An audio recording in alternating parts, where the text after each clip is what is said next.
Hello everyone, welcome back. In today's video, we're going to learn how to work with the copy function. So the copy function creates a copy of our list.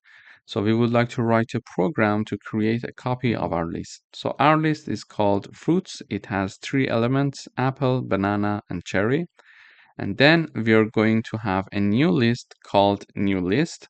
And then we are using our list called fruits.copy with empty parentheses to copy this fruit list into our new list here. And then I'm using the print function to print out the new list for myself. So when I run this code, I'm printing the new list as you see it here, and it is showing apple, banana, and cherry, exactly the same elements as the fruits list. Why? Because everything that was in the fruit list was copied to this new list here using this line of code. So we can simply type down the name of our current list dot copy and empty parentheses to copy whatever that is inside that list in another list, for example, a new list or another list, for example, here. So I can have another list called X. This list is called X, and I'm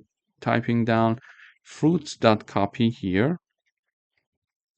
And then I'm printing this list that is called X. As you see, the fruit list is also copied and pasted into the list that is called X. And when we are printing the X here in the output, we using this line, we see that apple, banana, and cherry is there. So simply using the copy keyword, we can copy and paste everything in another list. Thank you for watching.